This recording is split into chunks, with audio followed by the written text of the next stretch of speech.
Hello, good day, everybody. This is Tosca Bruno van Vijwijken talking today as part of our podcast, NGO Soul and Strategy with Ramesh Singh.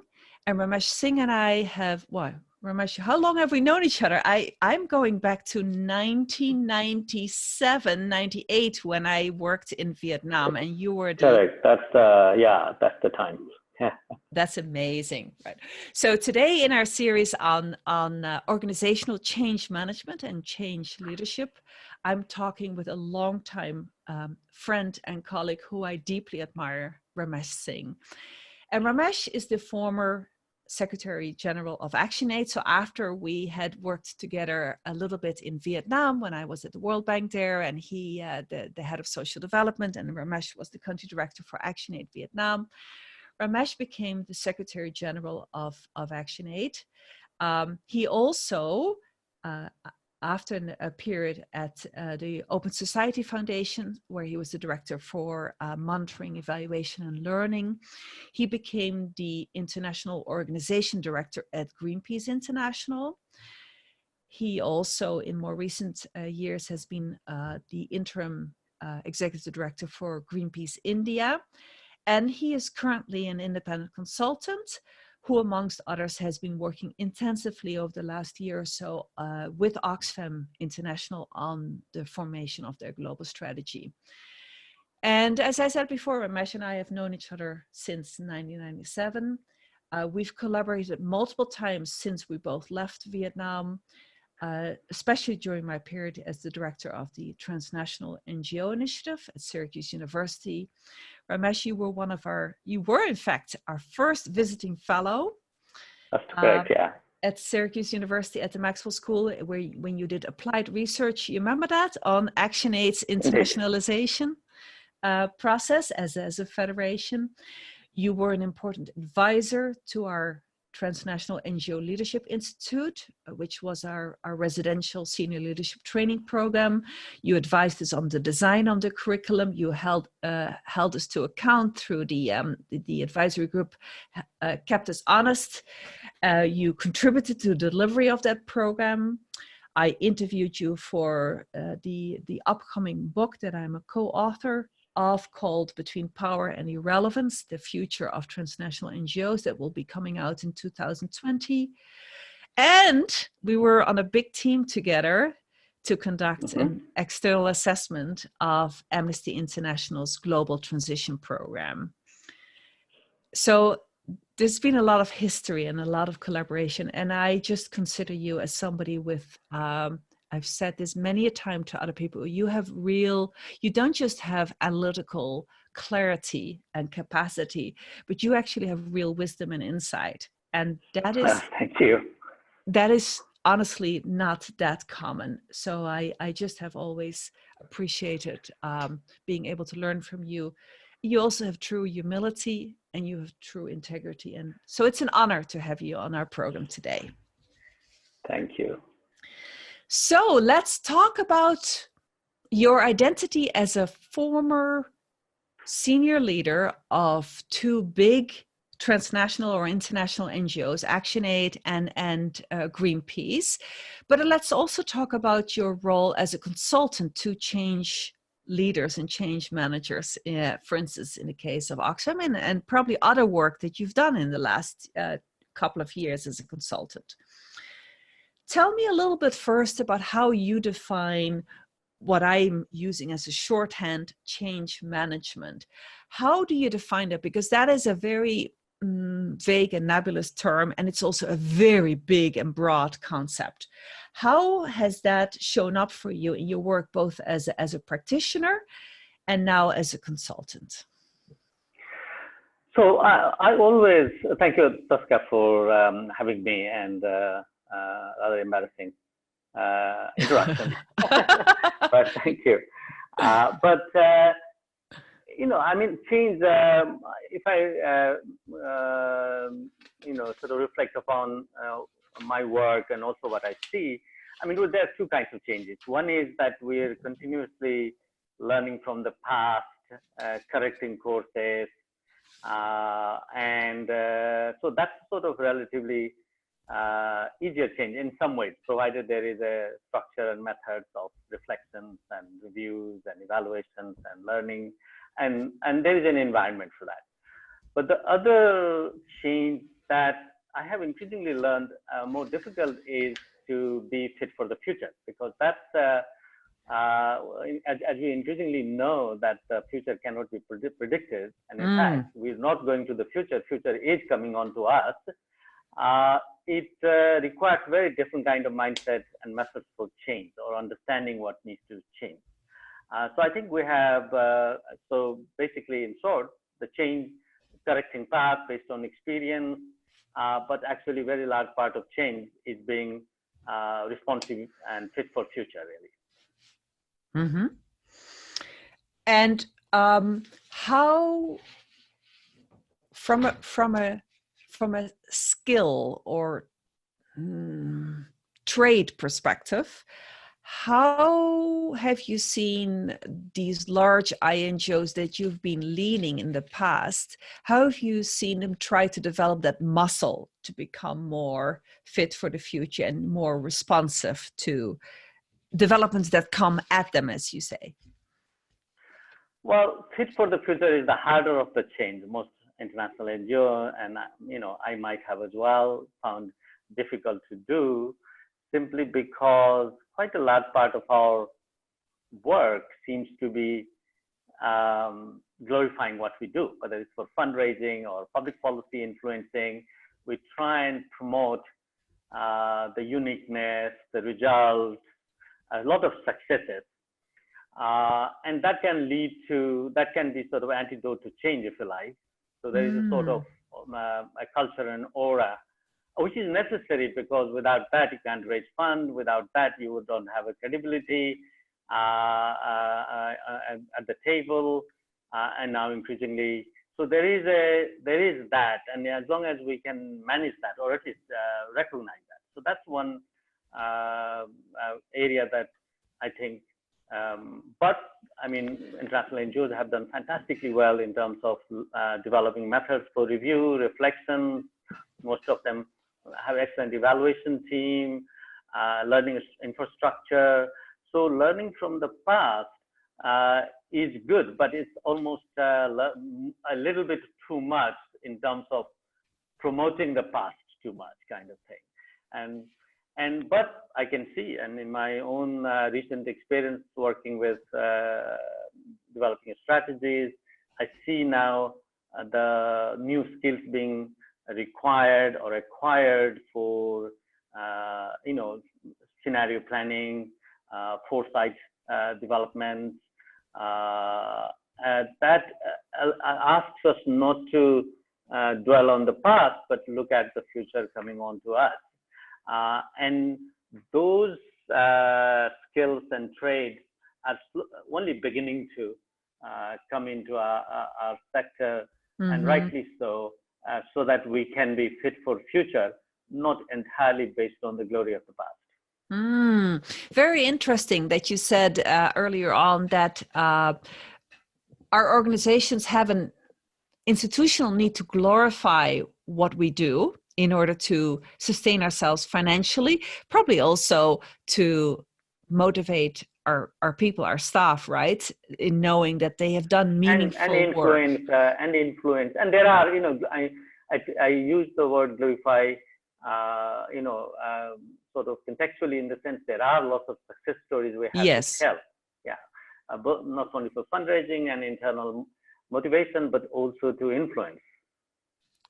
True. But what you were saying is that has, maybe tell me if I got this right or not, that has an innate risk that we might be too much focused on what made us succeed or be effective or influential in terms of pursuing the mission in the past, instead of being focused on what we need to change in order to be relevant towards the future.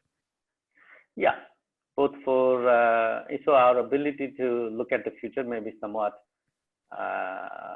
restricted or constrained if we're not careful. Yeah. Since you mentioned scenario planning and foresight development, etc., do you find that those tools or any other particular tools are particularly helpful in from a change management perspective and change planning, if you even want to use that word, since so little can be planned, but especially from a change leadership perspective? Are those the tools that you think have real use to INGOs? Definitely. I mean, and we know now. I mean, much of our strategy development and planning is to be much more prediction or forecast based, which increasingly has certainly in this much more complex world and uncertain. It's hard to do that. So I think it is. Everyone knows that. I suppose it is a common knowledge that we can only forecast so far and so much. And therefore, I have found method that allows us to open up, the method that looks at the future coming on to us in different possibilities and plausibility are likely to prepare us better than thinking that that we know where the world is heading and we are going to the future as opposed to future coming on to us. Yes, yes, that was a really nice quote that you used earlier on. So both from your perspective as a change leader in the past, as well as a consultant accompanying currently change leaders, what have you found to be the most rewarding about what I'll call the art and science of change management? Most satisfying, most meaningful? I think change are painful just as much, so as rewarding as well. And at the senior leadership, particularly if you're driving the change, there's all kinds of cognitive satisfaction, personal ones. But the most important thing is, are we making a difference? I think are we better than we were before? Are we responding to the complexity at the level, because a lot of our work, and all of our work, are detrimental to the lives of people and the lives of nature. Yeah? And therefore, the satisfaction is not so much from the change process. What does it yield in the end? What results we are able to bring? Of course, there is, if the change becomes successful and if you are a leader and if it went your way, there are lots of other satisfaction, but that's kind of a more unavoidable cognitive issues. But in terms of, I mean, in my own work, bringing systemic change and seeing that, well, it's making a difference at the front line of a community where we're working, or the supporters and donors who are in taking actions. So, and we're really addressing the systemic issues. So I think that's where it comes from. Not all of them becomes apparent at the end of so-called designated change management period. Yeah. So I think there is, I've learned to suspend some of my enjoyment of change until a bit later. Well, I was going to ask you exactly about that. Sometimes, especially in large organizations, your work as a change leader and change manager is so process oriented, right? And is so indirect in terms of seeing what you just said were the most rewarding facets, meaning you see your organization being better able to fulfill the mission, for instance, as a shorthand, that you don't ever get that reward, that satisfaction. Have you found, though, that in the organization that you have led through very significant change processes, have you found that you were always eventually able to see some of that reward? Yes. I mean, I was in an organization, although in different, many countries and different positions. So I probably was able to see some of the changes that in a longitudinal manner. And that's not always easy. But So yeah, I mean, whether it is about internally strengthening your accountability system or really promoting a particular skill set, in those days, it's probably less so now, ensuring that we have gender balance and power relations. So many of those things take a longer period of time, and you realize, in the immediate aftermath of the change process, as designated as change management process, often ends pretty soon after the new strategy or plan is developed. But actually, the chain reaction of the change is much later. So I've seen that. I mean, whether incorporating disaster. I mean, the organization that I used to work with didn't have is to take pride in thinking that development is the thing and disasters really not our work, but actually emergency and disasters are part of life of the community, and therefore integrating that, and that takes change of a particular kind. So yes, I have seen, and probably the privilege of working for a long time in one organization, albeit in different locations and different positions. I do remember vividly you once said to me, I will not be a change leader for more than about 6 years, because after that I've exhausted my ability to both to inspire change or to come up with new ideas, etc. Do you still feel that way? I certainly believe that leadership rotation is a part of a strong. I mean, it's a strong organizational culture that we should, and in the organization that I had, we used to have.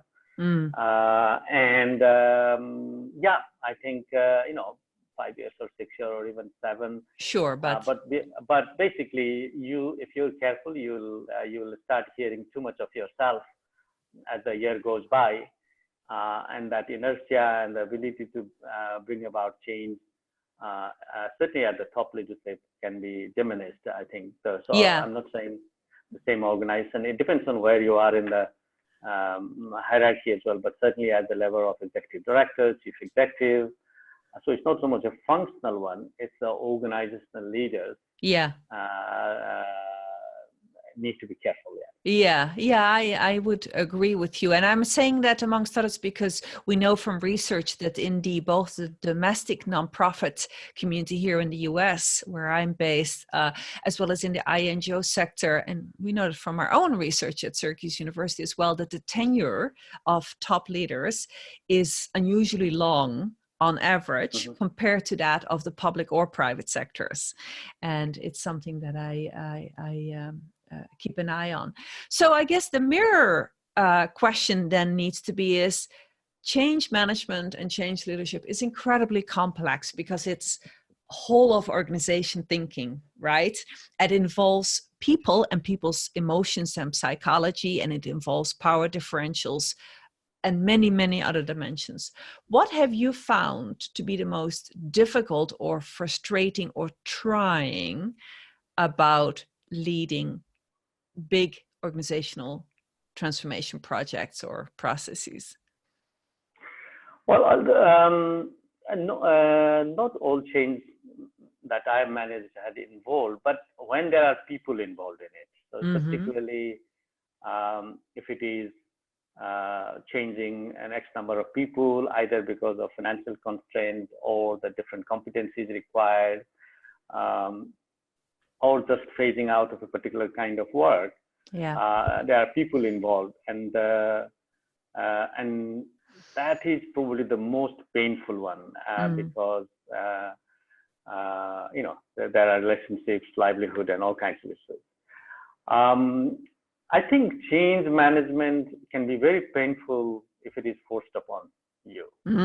So if and because change management is much better when you do it before you have to do it, is my experience, and that means financially and otherwise. Yeah, I think I have had the privilege of managing change when we had reasonable amount of either reserve or money, and when we didn't have reserve or money. So I think the pain is very related to the flexibility you have and the flexibility you have is very much related to the time from which the change, it becomes impossible not to have. So Interesting. there's almost a mathematical relationship, I like to think.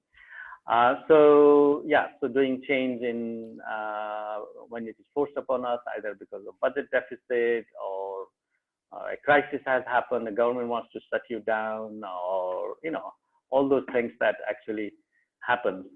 And I'm not talking about, and most of those crises are actually slow onset crises, and if we didn't see it on time, Right. and some are not. So I would think that people related and forced changes, and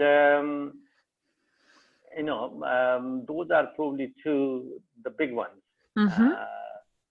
I think. Makes sense. Yeah. And now that you are in a role as a consultant, do you look differently as you are observing as well as accompanying and supporting change leaders? Have any of your views about the art and science of change management changed, or any observations that, particularly from a consultant, you can share? I just thought I would ask.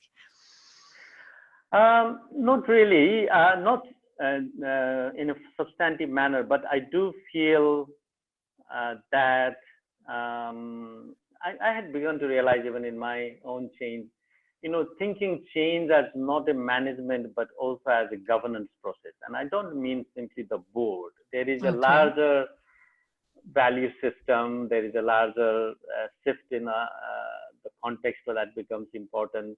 I refer to governance in much more than what board does. It is the fundamentals of the organization. It's our value system and such. So actually, change not so much. So how much, but that does require the people who govern us, which is the board and of course assemblies, but also we're also governed by the larger staff. In some places we have unions or workers committees. So actually, it's thinking that is everybody's job. And I've been in situation where that working with the workers committee has been fantastically helpful, and not considering the only management jobs, but actually making everybody else's job. So I do think that one of the things, and I find that when I facilitate changes these days, this thing that the senior management team is responsible for change, and as if nobody else is. So the scope of change and thinking change as a sort of larger than just management, and not to be too deceived by the term change management. I know. Is an important part that I reflect more and more. That makes me think of a colleague of us who once said, we really have to watch out that the change managers in an NGO don't develop a bunker mentality, or that the function of change management is seen like a bunker, and everybody else can get on with work. That particular organization found that not so helpful. So I have often admired you for the way in which you're also able to both articulate and as well as use concepts and frameworks. You've used frameworks of others too. Because change management, particularly as a what shall I call it, as a discipline, originates in the private sector, right? Has existed for 4 or 5 decades or so, and then developed more actively in the public government sector and in the INGO sector to some extent. Which frameworks, resources, or tools or concepts have you found most valuable in your own work as a change practitioner, as well as now as a consultant? Is there any one or two that you want to lift up? This is the thing. All the tools that I have tended not to projectize change so much that we have to have a new set of tools for that. Having said that, change as a project management does help as well. So I think I really feel that all the tools that I use for other things are just as valuable, whether such as building scenarios and keeping scenarios alive in the in my mind about what we had said about, because normally all the things that we do at the time of preparation of a strategy for change, those background things become so background that we almost forget about it. So, continuously updating and understanding that. So the forecast scenario predictions data is continually keeping that up to date is something. As I said, I mean, it's okay for some of the, I compared with my previous incarnations and early on the latter part of my management career, I do appreciate project management. So I think managing change as within a project management frame, provided that doesn't become the driving, it's only a tool. I think and that's very hard balance. Once you have that many spreadsheets and data, it's quite, they can drive their own life. But as long as we're careful about that, I have appreciated a clear, path as well. Certainly, a very big part of change management is, applying theory of change in everything. In one of the framework I work is that even the change management has a theory of change. So it's not, theory of change gets to really occasionally as a framework confined to, your strategy framework or mission side. So how will the change come about? All other things that related to participatory method, accountability framework, we use that. I mean, in use programming that as well. Change as well. So I can't really, apart from being very clear about change management project and really making sure that doesn't drive everything else, bringing all other tools and not really I've been in many change management process. We didn't use a particular change management tool and then we discarded that because all other tools are useful as well. Are useful as a set, you're saying. I found it really interesting that you said the theory of change behind the change model, if you will, is an important one. So let's for our last question, let's look a little bit more at the what in one particular set of concepts that as you know that I have found very helpful is that there are different lenses for looking at one's change leadership, and one of them is the political frame, right? Political with a small p. This is not petty politics within the organization. So I am talking about intra-organizational politics, and it's not petty politics, but it's the use of the political frame to further the change process that is meant to result in a better ability of the NGO to fulfill its mission. Can you just talk to me a little bit about how you have seen the political frame in action and the skills that are required for change leaders to use the political frame in change management? Yeah, I mean, politics as a relationship between people and power is inevitable. Yeah. So I think we have I have balance of two kinds of politics because internal power relationship is one politics, and they're not petty politics or personality politics, but people have more power, and if there's diversity inside the organization, there's not enough consultation. Just to be aware of that and addressing that. But there is a larger politics as well. So I think some of those larger politics is a function of value system, and we cannot separate them from the kind of change we want inside the organization and the kind of change we want outside. So if we have equality as a value and equity, so the gender and the feminist perspective, we can't really separate that. We will do that in the work and not inside. Diversity, transparency. So I think the political framework is, who will be what's affected and do they have a voice, which is not very different from any other change management. This is not to say consensus. I'm not saying we need to seek consensus. In fact, it's very, very hard to get full consensus for a significant change.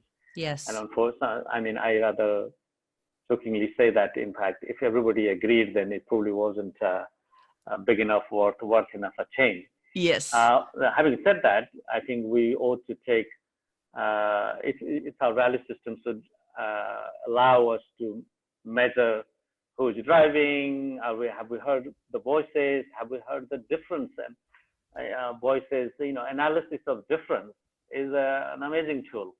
Not just identification of difference, but analysis of difference, and particularly if you infuse power with that. And those of us who sort of grew up with the participatory methods and tools, that's kind of almost a routine. But yeah, I would say political framework is just to understanding the differences, analyzing that, looking at power relationship, but basically some broader value has to. Much of the broader value has to be lived by within the organizational change as well, as much as outside. And in fact, I would say all of them. Their actual practical implementation may be different. So, equality doesn't mean that there won't be any opportunity for some number of staff to leave, and that will be painful. So this is not to, the value systems are not to sort of put ourselves in limbo and trying to reach consensus, but the idea is to make sure that we make progress. And so, yeah, I think political framework of power relationships, analysis of difference, the voices of the people either who are not heard or who are most affected, and the analysis of difference correlated with diversity inside the organization. Yes. Go ahead. Yeah, so, and those are about the internal politics, but I think we should always be driven by our external politics of social justice, human rights, feminist principles, all the things that go to our work as well. Yeah, and so they need to mirror each other. A really interesting point about when you said we should use not just the tool of identification of difference, but also the analysis of difference. I'm going to remember that. Fascinating discussion. Thank you so much. It really was very interesting. So let me, for our listeners, Ramesh, if people want to know more about you, where should they go? I live in Bangkok, which is wonderful, wonderful city, by the way. So always welcome. I'm in sort of nominally present in LinkedIn as well, and my email address is normally full form Ramesh Singh Malla as well. Although I'm only known as Ramesh Singh, but my passport name is Malla. So Ramesh Singh Malla@gmail.com. And you're okay if people email you there following Indeed. this? Yes. Okay, good. We'll put that in the show notes so that our listeners can find it. Well, thank you once again for such a wonderful conversation. And till the next time, I think I know already how I want to invite you back in for another topic or two. Thank you, Tosca. Always a pleasure to have a conversation with you and work with you. Thank you. Cool. All right. Thanks. Bye-bye.